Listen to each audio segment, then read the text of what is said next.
ഇന്ന് നോക്കാൻ പോകുന്നത് ട്രെൻഡിൽ മൂന്നാമത്തെ വീഡിയോ ആണ്. അപ്പോൾ ഓൾറെഡി ട്രെൻഡിൽ 2 വീഡിയോസ് ചെയ്തിട്ടുണ്ട്. തുടക്കത്തിൽ കുറേ ബിഗിനേഴ്സ് വീഡിയോസും ചെയ്തിട്ടുണ്ട്. അപ്പോൾ അതൊക്കെ ഒന്ന് കാണാൻ ശ്രമിക്കുക. കണ്ടാൽ മാത്രമേ ഒരു കണ്ടിന്യൂറ്റി കിട്ടത്തുള്ളൂ. അപ്പോൾ മൂന്നാമത്തെ വീഡിയോ. ഒന്നാമത്തെ ട്രെൻഡ് എന്താണെന്നറിയാലോ, അപ്പ് ട്രെൻഡ്. രണ്ടാമത്തെ ട്രെൻഡ് ഡൗൺ ട്രെൻഡ്. മൂന്നാമത്തത് സൈഡ് വൈസ് ആണ്. അപ്പോൾ ഏറ്റവും എളുപ്പം മാർക്കറ്റിൽ വരയ്ക്കാൻ പറ്റുന്ന ട്രെൻഡ് ഏതെന്ന് ചോദിച്ചാൽ സൈഡ് വൈസ് ആണ്.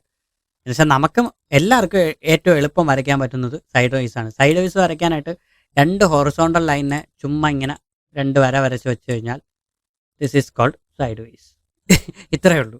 വേണ്ട, 2 ഹൊറിസോണ്ടൽ ലൈനിനെ 2 വര വരച്ചു.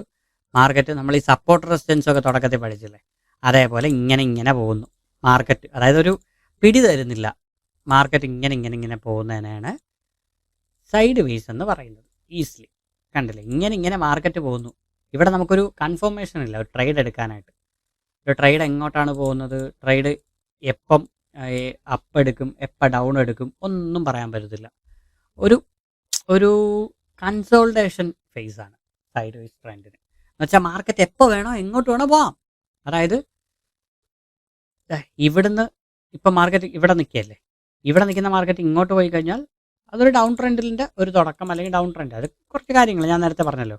ഒരു ഡൗൺ ട്രെൻഡ് വരണമെന്നുണ്ടെങ്കിൽ എന്തൊക്കെ വരണം, നമുക്ക് ലോവർ ഹൈസും ലോവർ ലോസും വരണം. ഓക്കെ, അപ്പോൾ ഡൗൺ മൂവ്മെൻറ്റ് വരാമല്ലോ, ഡൗൺ മൂവ്മെൻറ്റിലേക്ക് പോകാം. ഇനി അതേപോലെ തന്നെ ഇവിടെ നിന്ന് മാർക്കറ്റ് ഇങ്ങോട്ട് കയറിപ്പോയാലോ, ഇങ്ങനെ കയറിപ്പോയാലോ, അതൊരു അപ്പ് ട്രെൻഡായിട്ടും പറയാം. അപ്പോൾ സൈഡ് വൈസ് എന്ന് പറയുന്നത് 2 ട്രെൻഡ് വരാനുള്ളൊരു കണ്ടിന്യൂഷൻ. എപ്പോൾ വേണോ ഏത് വേണോ വരാം. അപ്പോൾ സൈഡ് വൈസിൽ പൊതുവെ ആൾക്കാർ ട്രേഡ്സ് എടുക്കുന്ന കുറവാണ്. ജസ്റ്റ് അവോയ്ഡിങ്, അല്ലെങ്കിൽ മാർക്കറ്റ് ജസ്റ്റ് ഒരു ബ്രേക്ക് ഔട്ടിന് വേണ്ടി കാത്തിരിക്കും. ബ്രേക്ക് ഔട്ട് എന്താണെന്ന് ഞാൻ പറഞ്ഞിട്ടുണ്ടെന്ന് വിശ്വസിക്കുന്നു. ഇല്ലെങ്കിൽ ഒന്നുകൂടെ പറഞ്ഞുതരാം. അതായത് നമ്മളിപ്പോൾ മാർക്കറ്റിൽ ഒരു പർട്ടിക്കുലർ ട്രെൻഡ് ഐഡൻറ്റിഫൈ ചെയ്തു. ട്രെൻഡൊക്കെ എന്തിനാണ് ഐഡൻറ്റിഫൈ ചെയ്യുന്നത്? കാരണം മാർക്കറ്റിൻ്റെ സ്ട്രക്ചർ മനസ്സിലാക്കാൻ, മാർക്കറ്റ് എങ്ങോട്ടാണ് പോകുന്നതെന്ന് ഒരു ഐഡിയ കിട്ടാനായിട്ട്. അതിനാണ് ട്രെൻഡ് ഐഡൻറ്റിഫൈ ചെയ്തത്. അതായത് നമ്മളിപ്പോൾ ഒരു ട്രേഡ് എടുക്കാൻ പോകും, മാർക്കറ്റിലോട്ട് വരുന്നു. അപ്പോൾ ഫസ്റ്റ്ലി മാർക്കറ്റ് എങ്ങോട്ടാണ് പോകണമെന്നല്ലേ, മാർക്കറ്റ് എന്താണ് ഇപ്പോൾ ചെയ്യുന്നതെന്നൊരു ഐഡിയ വേണ്ടേ. അപ്പോൾ ഇതിപ്പോൾ കണ്ടു കഴിഞ്ഞാൽ നമുക്കൊരു ഡൗൺ മൂവ്മെൻ്റ് ആണെങ്കിൽ കറക്റ്റായിട്ട് മാർക്കറ്റ് ഡൗണിലേക്കാണ് പോകുന്നത്. അപ്പോൾ ഞാൻ ഒരിക്കലും ഇപ്പോൾ പോയിട്ട് അപ്പ് എടുക്കത്തില്ല ഇതിൻ്റെ ഇടയിൽ. കാരണം ഇത്രയും ക്യാൻഡിൽസും ഡൗൺ ആയിട്ട് വരുമ്പോൾ പെട്ടെന്ന് പോയിട്ടൊരു അപ്പ് ഒരിക്കലും എടുക്കത്തില്ല. കാരണം എന്താ, മാർക്കറ്റ് ഡൗണിലേട്ടാണ് പോകുന്നത്. അപ്പോൾ ട്രെൻഡിന് ഒപ്പം പോകണം, അല്ലെങ്കിൽ വെയിറ്റ് ചെയ്യണം ട്രെൻഡിൻ്റെ ബ്രേക്ക് ഔട്ടിന് വേണ്ടി.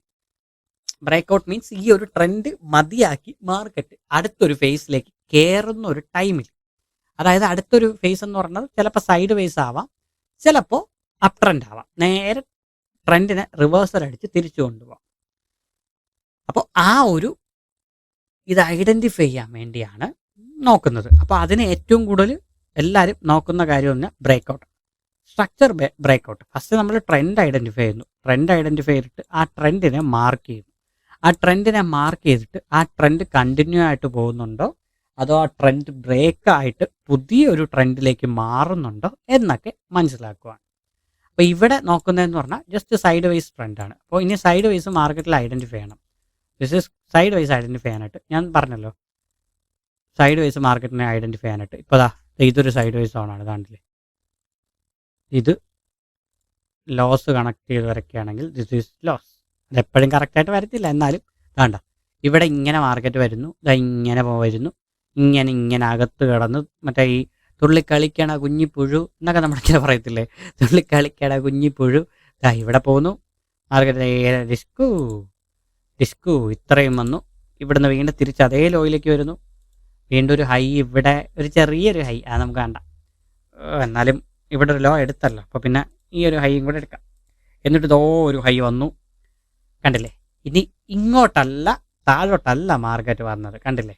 നേരെ അണ്ണൻ ഇവിടുന്ന് അങ്ങ് പോയി, ഇവിടുന്ന് കയറിപ്പോയത് ഇതാണൊരു ഹൈ. അത് കഴിഞ്ഞിട്ട് വന്ന ഒരു ലോ എന്ന് പറയുന്നത് അതും ഇതിൻ്റെ താഴെ വന്നിട്ടില്ല, ജസ്റ്റ് വിക്കാണ് വന്നിട്ടുള്ളത്. പിന്നെ നേരെ അങ്ങ് കയറി ആ ഒരു ലെവലിൽ അങ്ങ് പോവുകയാണ്, കണ്ട. പിന്നെ ഇതിൻ്റെ താഴെ ഇവിടെ എത്തിയപ്പോഴാണ് വന്നിട്ടുള്ളത്. അല്ലാതെ കുറേ നേരം ഇതിൻ്റെ മുകളിൽ കിടന്നാണ് പിന്നെ കളിച്ചത് മാർക്കറ്റ്. അപ്പോൾ this is called break out. ഈ ഒരു സ്ട്രക്ചർ ബ്രേക്ക് ഔട്ട് ഐഡൻറ്റിഫൈ ചെയ്യാനായിട്ടുള്ള ഏറ്റവും വലിയൊരു മാർഗ്ഗം എന്ന് പറയുന്നത്, അപ്പോൾ ബ്രേക്ക് ഔട്ട് ഐഡൻറ്റിഫൈ ചെയ്യാനായിട്ട് നമ്മുടെ ഇവിടുത്തെ ബ്രേക്ക് ഔട്ട് ക്യാൻഡിൽ ഏതാണെന്ന് ചോദിച്ചു കഴിഞ്ഞാൽ this is the break out candle. അതായത് ഈ ഒരു ക്യാൻഡിൽ ക്ലോസ് ചെയ്തത്, അതായത് ഈ ഒരു ക്യാൻഡിൽ ക്ലോസ് ചെയ്തത് മാർക്കറ്റിൻ്റെ ഈ ഒരു നമ്മൾ വരച്ച ഈ ഒരു ലൈനിൻ്റെ ട്രെൻഡ് ലൈൻ അല്ലെങ്കിൽ ഈ ഒരു സൈഡ് വേസിൻ്റെ മുകളിലാണ്. അതായത് ഇവിടെയാണ് നമ്മുടെ ബ്രേക്ക് ഔട്ട് ക്യാൻഡിൽ അല്ലെങ്കിൽ ബ്രേക്ക് ഔട്ട് എന്ന് പറയുന്നത്. കാരണം ഈ ഒരു ക്യാൻഡിൽ, ഈ ഒരു റെഡ് ക്യാൻഡിലാണ് ഇതിൻ്റെ മുകളിൽ കൊണ്ട് ക്ലോസ് ചെയ്തത്. ഇതിന് താഴെ ഒന്ന് ക്ലോസ് ചെയ്യാമായിരുന്നല്ലോ. മനസ്സിലായില്ലേ? ഇവിടെ എല്ലാം വന്നിട്ട് ഈ ഒരു പച്ച ക്യാൻഡിൽ വന്ന് നേരെ മുകളിൽ പോയി നിന്നിട്ട് റെഡ് ക്യാൻഡിൽ വന്നു, പിന്നെ പച്ച വന്നു, അങ്ങനെ അങ്ങനെ. മനസ്സിലായി? അപ്പോൾ this is called break out candle. ഈ ഒരൊറ്റ ക്യാൻഡിൽ അല്ലെങ്കിൽ ഈ ഒരു ക്യാൻഡിൽസ് ബ്രേക്ക് ഔട്ട് ക്യാൻഡിൽസ് എന്ന് വേണമെങ്കിൽ നമുക്ക് വിളിക്കാം. അപ്പോൾ ഇതാണ് ബ്രേക്ക് ഔട്ട്. ഇപ്പോൾ മനസ്സിലായില്ലേ ബ്രേക്ക് ഔട്ട് എന്താണ്? ഓക്കെ. അപ്പോൾ ഇവിടെ വന്ന ബ്രേക്ക് ഔട്ട്, ഇവിടെ ബ്രേക്ക് ഔട്ടിന് പറ്റിയിട്ടില്ല, ഇവിടെ പറ്റിയൊരു വോളിയം ഇവിടെ മാർക്കറ്റിന് കിട്ടിയിട്ടില്ല, ഇവിടെ ഒരു ബ്രേക്ക് ഔട്ട് മാർക്കറ്റ് തന്നിട്ടില്ല. അതുകൊണ്ട് ഇങ്ങനെ താഴെ വന്നു. ഇവിടെ നിന്ന് നേരെ ഒരു ഡൗൺ വന്നു, എന്നിട്ടൊരൊറ്റ കയറ്റം.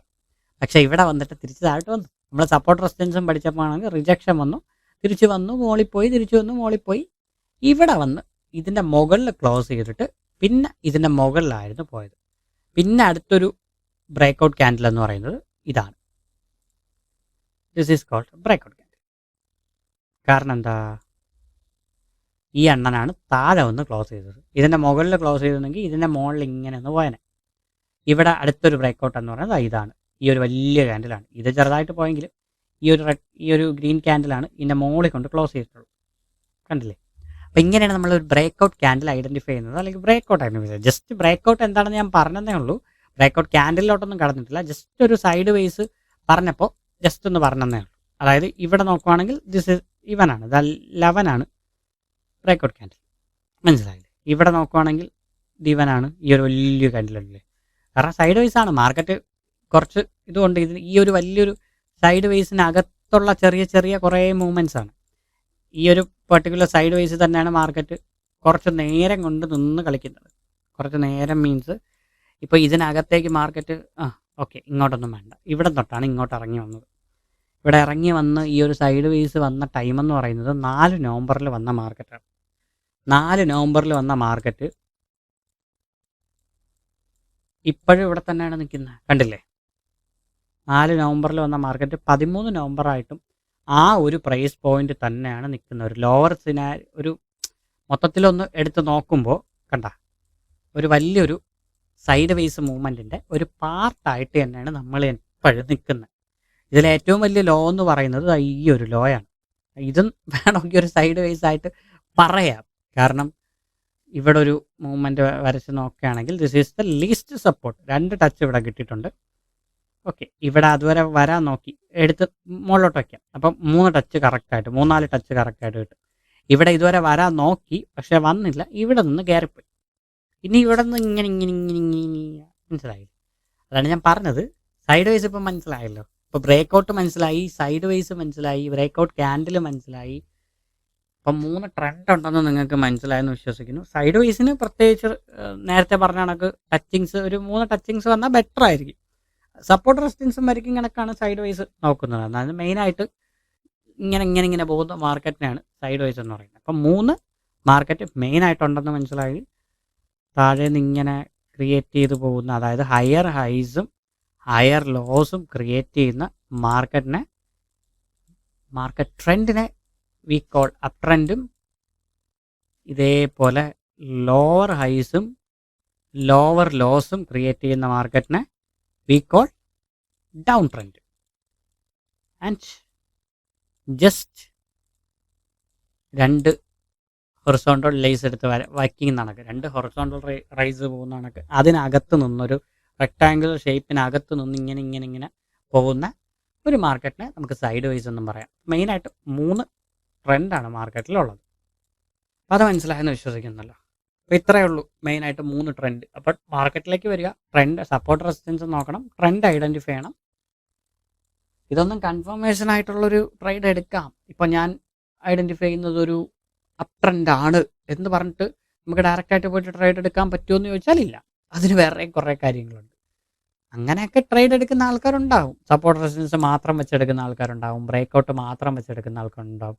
ഇപ്പോൾ ഇവിടുത്തെ ബ്രേക്കൗട്ട് സ്റ്റോപ്പ് ലോസ് ഇവിടെ തന്നെ വെച്ചിട്ട് ഈ ഒരു പ്രോഫിറ്റ് എടുത്തിട്ട് വേണമെങ്കിൽ എക്സിറ്റ് ആവാം, അങ്ങനെ എടുക്കുന്ന ആൾക്കാരുണ്ടാവും. ഈ ഒരു ട്രെൻഡ് മാർക്ക് ചെയ്തിട്ട് ഇവിടെ നിന്ന് ഒരു ട്രേഡ് എടുത്തു, ഇവിടെ നിന്ന് കയറി തിരിച്ച് ഇവിടെ സ്റ്റോപ്പ് ലോസ് വെച്ചിട്ട് നമുക്കൊരു പ്രോഫിറ്റ് കിട്ടൂലെന്ന് ചോദിച്ചാൽ കിട്ടുകയൊക്കെ ചെയ്യും. അങ്ങനെയൊക്കെ ട്രേഡ് എടുക്കുന്ന ആൾക്കാരുണ്ടാവും. ഇപ്പോൾ ഈ ഒരു ലെവലിൽ നിൽക്കുന്നു. ഇപ്പോൾ ഈ ക്യാൻഡിൽ ഇതിനകത്ത് ക്ലോസ് ആയി. ഇപ്പോൾ ഇവിടെ വല്ല സ്റ്റോപ്പ് ലോസ് വെച്ചിട്ട് ഇവിടുന്ന് ട്രെൻഡ് എടുത്ത് ഇവിടുന്ന് ഈ ഒരു സൈഡ് വൈസ് ട്രെൻഡിൽ നിന്ന് മാർക്കറ്റ് ബ്രേക്ക് ചെയ്യോ ഇല്ലയോ എന്നറിയാതെ ഇവിടുന്ന് ഇങ്ങനെ ഇതുവരെ എടുക്കുന്ന ആൾക്കാരുണ്ടാവും.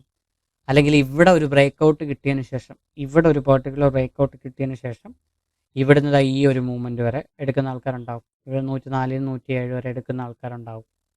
അല്ലെങ്കിൽ ഈ ഒരു ഡൗൺ മൂവ്മെൻറ്റ് തിരിച്ച് വരുമ്പോൾ തിരിച്ച് വീണ്ടും ഡൗൺ ആയിട്ട് വരും എന്ന് കരുതുന്ന ആൾക്കാരുണ്ടാവും. ഇവിടെ ഇപ്പം നോക്കുവാണെങ്കിൽ ഇവിടെ തന്നെയാണ് മാർക്കറ്റിൻ്റെ ഏറ്റവും ലീസ്റ്റ് ഒരു ലെവൽ 98. ഈ ഒരു 98 ഈ അടുത്തൊന്നും മാർക്കറ്റ് ബ്രേക്കൗട്ട് ചെയ്തിട്ടില്ല. വലിയൊരു ഡംപ് വന്നാൽ മാത്രമേ ഇനി അങ്ങോട്ട് പോകണമെന്നുണ്ടെങ്കിൽ എനിക്ക് പ്രീമിയം എടുക്കണം എന്നാണ് പറയുന്നത്. നമുക്ക് അത്രയും വലിയ ഇതിലോട്ടൊക്കെ പോകണോ? കാരണം ലാസ്റ്റ് സെപ്റ്റംബറിലൊന്നും ഇങ്ങോട്ട് വന്നിട്ടില്ല മാർക്കറ്റ്. ഇനി വന്നുകൂടായിക ഇല്ലെന്ന് ഞാൻ പറയുന്നില്ല. ഇതേപോലെ ഒരു വലിയൊരു വിക്ക് വന്ന എല്ലാ ആൾക്കാരും സ്റ്റോപ്പ് ലോസും എടുത്തുകൊണ്ട് തിരിച്ച് കയറുമോ എന്നൊക്കെ ചോദിച്ചാൽ അങ്ങനെയൊക്കെ സംഭവിച്ചിട്ടുണ്ട് മാർക്കറ്റിൽ. അതുകൊണ്ട് അതൊന്നും പറയാൻ പറ്റത്തില്ല. അതൊക്കെ എപ്പോൾ വേണോ സംഭവിക്കാം. നമ്മുടെ സ്റ്റോപ്പ് ലോസ് എല്ലാം എടുത്തിട്ടായിരിക്കും ഇങ്ങനെ മറ്റേ ഈ റോക്കറ്റ് വിട്ടാണൊക്കെ മാർക്കറ്റ് അങ്ങ് കയറണത്. അതൊന്നും പറയാൻ പറ്റില്ല. അപ്പോൾ ട്രേഡൊക്കെ എടുക്കുന്ന ആൾക്കാർ അറ്റ്ലീസ്റ്റ് ഇടയ്ക്ക് മാർക്കറ്റിലൊക്കെ നോക്കുക, സ്റ്റോപ്പ് ലോസ് ഒക്കെ ഇടാൻ ശ്രമിക്കുക. അപ്പോൾ 3 ട്രെൻഡ് മനസ്സിലായെന്ന് വിശ്വസിക്കുന്നു. അപ്പോൾ നമുക്ക് നെക്സ്റ്റ് ട്രെൻഡ് ലൈനിനെ കുറിച്ച് നെക്സ്റ്റ് വീഡിയോയിൽ നോക്കാം. ഓക്കെ.